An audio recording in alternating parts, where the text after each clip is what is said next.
Hey, how you guys doing? It's Christopher James here, and I'm at the weigh-in for Bellator 94 with the man behind Bellator right here, Bjorn Rebney. He's sitting right here, he's laughing. We were goofing off before we got on camera here. So anyway, first of all, it's good to be here, man. Thanks for having us here at the show, man. We appreciate it. Well, it's good to have you guys back. It's good to be back in Tampa. It's last week we were in Maine. It was 20 degrees out, and there was about 7 inches of snow on the ground. I came out here, I was walking around in a t-shirt, so life is good. And it was a little chilly last night, too. Last night, and you probably still enjoying the t-shirt. That's right. I was still, yeah, anything beats 20 degrees, so it was good. So you're back in Tampa again. It's been pretty much just a year since you've been here. And is there a reason you're coming back to Tampa? You're getting a good response from the crowd here? Well, I think you and I talked about it last time I was here. It's about building. It's about kind of setting the table and putting the seeds in the ground and then continuing to come back. Real difficult to kind of draw that following in terms of fans and butts and seats if you come once and then never come back. Or you come once and you give it a year and a half, 2 years, and people forget. But with the launch on Spike and the success we've had there, being able to come back here, set the table again, and then try to come back again in 6 to 9 months, that's kind of our strategy. So, you know, hopefully things go real well tomorrow night. Now, that's all right into what you just said, Spike. You made that big move from MTV2. You're on Spike. You're definitely getting so much more pull right now. A lot of people, I mean, your first show on Spike, you know, it's almost 1 million viewers, wasn't it? It was over 1 million, that's right. And, you know, how did that make you feel, you know, going from where you started, you know, doing your shows, and now all of a sudden you're the #2 kid on the block, and they're feeling the heat on their neck? Well, you know, it's a good progression. You know, I mean, I don't get too terribly excited or kind of overdrawn into that dynamic. I think we're making good progress. Obviously, the move to Spike was enormous for us. I mean, they wrote the book on televised MMA. You know, you ask 9 out of 10 fight fans, MMA fans, where do you go for your MMA on TV? And the vast majority are going to say Spike Network. So that was a great move for us, and it's just a slow climb. It's about progression. This is a marathon for us. It's not a sprint. So we don't need to hit the enormous numbers right out of the box. You're just good, solid progress. We're selling out venues. 4 out of the last 5 are sold out. The numbers on Spike have been good. The most important part, the fights have been great. And that's what fuels the whole machine. You know, you can produce your socks off, you can put a lot of butts in seats, but if the fights aren't great and the fighters aren't world class, that's where the train comes off the tracks. And the fighters have put on unbelievable performances, and that's what we hope we see here tomorrow night. And that's the build. So it's going well. You know, it's going well, and it's great to be able to say Bellator live on Spike on Thursday night. I mean, that's just, as an MMA fan, to be able to hear those words coming out of my mouth, that's awesome. You heard that, Bellator live on Spike Thursday nights. It does sound good to say, as a matter of fact. It does. Now, you know, there was a little controversy. Randy Couture jumped on board with you guys, right? And you know, Uncle Dana, as we refer to him nicely, got his panties twisted a little bit about it. Between you and Dana, I mean, is there any bad blood personally or just business-wise? Do you think he comes across kind of a little arrogant and brash toward everybody else in the industry? No, you know, there's no bad blood. I mean, you know, this is a hyper-competitive business. It's a hyper-competitive business. When you get a huge, powerful, innovative company like Viacom that makes not only a commitment to broadcast Bellator and Spike, but buys a majority stake in the company, and then you get another large entertainment conglomerate like Fox, it makes a large commitment to the UFC. It breeds for a very hyper-competitive atmosphere in this industry. So, you know, it is the nature of the beast. Randy, the natural couture, I mean, Captain America, he is arguably the best-known name in the history of mixed martial arts to step inside of a cage. So to have Randy come on board and be one of the coaches in our reality show with Joe Warren, the baddest man on the planet, and Greg Jackson and Frank Shamrock, it's an awesome combination. And, you know, those are some of the things that are going to go back and forth. And I'm sure you'll see some Bellator fighters go over there and some personalities and fighters from the UFC come over here. But it's not a personal bad blood situation. It's just the hyper-competitive nature of this industry. There's a lot of money at stake and a lot of sponsors at stake and a lot of kind of the hearts and minds of consumers at stake. So that's part of the gig.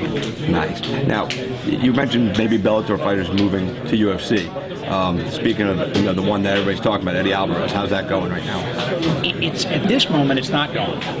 It didn't go anywhere, and it was argumentative, and then there was some coming together, and we had a lot of conversations, and over the last 3-4 weeks there hasn't been a lot of communication, but that's the nature of something like this.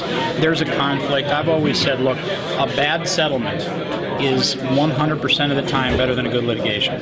So my hope remains that we're able to settle it, and we'll give, and he'll give a little bit, and we'll figure it out, and we'll see Eddie back in the Bellator cage. That's what my hope is. And I think there's still a good chance that could happen. And if he does happen to leave and go to UFC, it doesn't matter. Bellator moves on forward with the great fighters. Sure. I mean, look, we've got, you know, the good news about that situation is, and it's one of the things that we're blessed to have with us is that we've got the guy who, who submitted Ed Alvarez, who took the world title and captured it, Michael Chandler, who in most people's books is one of the best lightweights on earth. So we have the guy that won that fight. But we'd love to have the guy that lost that fight back, and that's part of what the conflict is about, and hopefully we can get it worked out. Yeah, now, I want to talk to you about a fighter that he was supposed to fight for you a couple of times, but you know who we're talking about, Chris Barnett. Sure. Now, the reason I'm asking is because Mark Pavlich signed Chris Barnett to the MFC, and Barnett's never fought for the organization, and he's been put into a world title fight for the heavyweight title of the MFC. I need your thoughts on that, man, because, I mean, your experience with him was you tried to give the guy a couple chances, didn't make weight, didn't show up, no call, no, when he worked for the XFC, never made weight. I mean, it was definitely Achilles heel for the kid. Yeah. So, what do you think of an organization signing this guy, knowing his history, and then instilling him in a title fight right off the jump?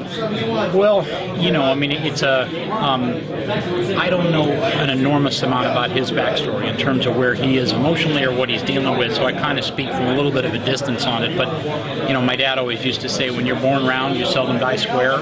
So, I mean, we tried to kickstart that machine a couple of times. It didn't work, and I know he's had a lot of issues in those kind of circumstances. We're 150 yards away and aren't going to dive back into that pool, but hopefully he's able to get it, whatever it was that was causing him to have those missteps, corrected in his head and corrected with whatever the circumstances were, and hopefully he can get a career on track. I know a lot of people thought a lot of good things about him potential-wise, but we'll see. Yeah, he fought in the XFC here in Tampa a bunch of times. Great fighter, a lot of talent, but there were some issues there, definitely. Sure. And hopefully he does good and wins a fight. Yeah, now, it's not an easy sport. It's not. We joke about it and we say, you look at it, but I mean the reality is, unlike golf or tennis or baseball or basketball or anything else, these guys are getting inside of a cage. One of our ops guys locks the door and puts a pin in the door behind him, and then one man stands in there and says fight. So, I don't fault guys who have some issues with that, but obviously if you're going to be in this game and you're compete at high level, you got to get past those issues or you're in the wrong game. Yeah, you said it. They put that pin in and they lock you inside the cage door. When I do my announcing, I actually got locked in the cage one time when the fight was about to start. I'm like, get me out, man. I don't want to be in there, man. I like to walk in the cage 12 times a night and walk out and still looking good. I prefer my spot with a headset on, the monitor sitting cage side. I can watch from the outside looking in. I have no interest in being the inside looking out. Come in, shake a hand, take a picture, get right back out. It's an easier job. I agree with you. Now, one of your other guys, Ben Askren, he's been, as far as everybody's concerned, I'm just going to say what they're saying, he's running his mouth a lot about Georges St. Pierre. Sure. Some people say he's trying to jockey for a position to move into the UFC in the future. What's your opinion on that? And what's your opinion of him just speaking his mind about GSP? I've been a big fan of Ben Askren since the day I signed him 4 years ago. There is that little mechanism that a lot of us have that sits either in like the back of our mind or the top of our throat that stops us from saying exactly what we're thinking. Yeah. He never got that mechanism, so he just says whatever he feels like saying, and I've always applauded him. When King Mo came and signed with us, Mo said to me, are there certain things you want me to say or not say? And I was like, say whatever you want. Be you. Don't restrict who you are. Be you. You can be a good guy, a bad guy, be whatever you're going to be, but just be you. Same thing I said to Ben. I love the fact Ben Askren thinks he could beat anybody at the world at 55, 70, 85. There's probably a lot of light heavyweights he thinks he can beat. That's just Ben. And you know what? He has such enormous, insane, over-the-top self-confidence, which he's backed up. He backed it up. He went to the Olympic Games in wrestling. His collegiate wrestling career was unbelievable. And his MMA career has been devastatingly powerful and dominant from start to finish. So, I don't know. It's a tough call. You listen to it, and at first you think, well, that's Ben just being Ben and braggadocious and over the top. And then you start to second guess it and go, I don't know. What could he do? How would he do against a guy like GSP? And where would that go? So it's a tough call. I mean, I love the fact that he's out there talking. I have no issue with it. And as a fan of MMA, to be honest with you, it starts to raise questions in your head. And you say to yourself, what would he do if put in that situation? I don't know. He's got his hands full coming up against Koreshkov in a world title fight we've got this summer. Right. Who's a wickedly talented kid with amazing strength and a huge gas tank. Good wrestling defense. But if you're going to keep yourself off your back with Ben Askren, you don't need good wrestling defense. You need world-class NCAA champion caliber wrestling defense. His double leg is as dangerous as they come. So, I don't know. It's an interesting dynamic. Ben texts me all the time and he goes, how do you like how do you like what I'm saying? How do you like blah, blah, blah? And I'm like, great, Nice. Now, we're going to move back to tomorrow night. You got two championship fights tomorrow night. You got opinions on them? Oh, yeah. I've got... You take a pick? We're good. We're good. Anthony's got all kinds of things he wants to do. Okay. Yeah, I mean, look, I think Zayats versus Emmanuel Newton, I have a distinct advantage on the Zayats front and the Emmanuel Newton front. Right. Emmanuel trains at Rain, which is 7.5 minutes from the front door of my house, and Zayats trains at HB Ultimate, where I train 3 days a week. So I literally have got to drive one way out of my house or another way out of my house, and I can see both these guys training on a regular basis. Zayats is a monster. Zayats is the real deal. He's got all the skills. I've seen him in there sparring with Bisping. I've seen him in there against guys that are very, very, very talented fighters. We saw what he did in his first two fights. We saw his knockout over Babalu and the spinning back fist followed up with a ground and pound. The Noe fight, it was a big right hand followed by an unbelievable transition to submissions in the arm bar. We saw what Emmanuel did against King Mo, and I thought Mo at the time, you can argue, is he top 10, is he top 15, where does he fit in the world, but he's one of the better light heavyweights in the world. So that's a tough fight. That's a tough fight. Newton's got unbelievable unorthodox shots. He's also got great wrestling. Zayats has got great wrestling takedown defense. He's got really, really tough submissions where he actually looks to take your limbs home with him to Russia. So that's a pick'em fight. It's a really exciting fight. Two giant killers.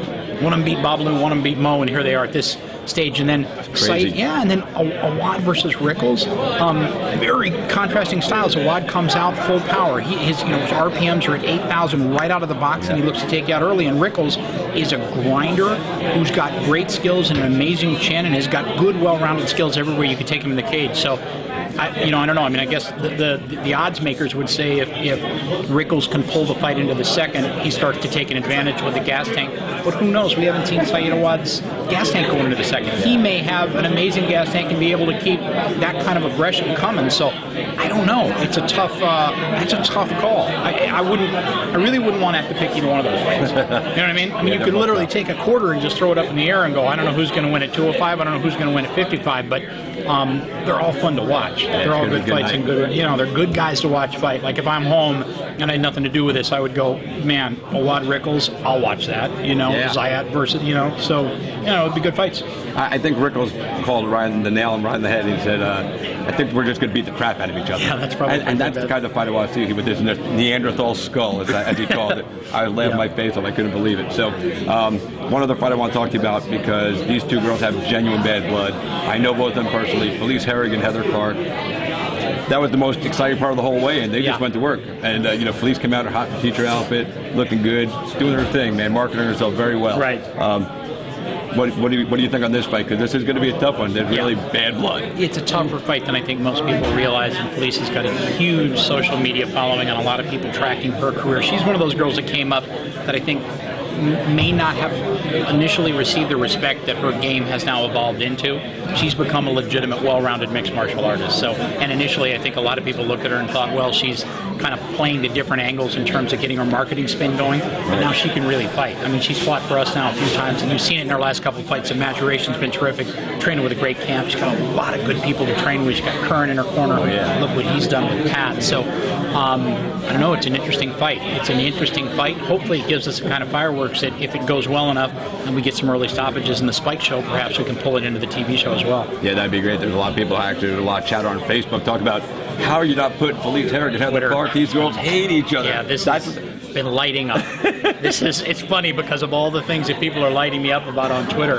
The whole Felice situation and Jessica Aguilar has been huge because women MMA fans of women's MMA, men, women, children, kids, everybody, boy, they're just ferocious about it. So, I'm trying to do everything I can do to try to pull that in the show, both of those fights if possible.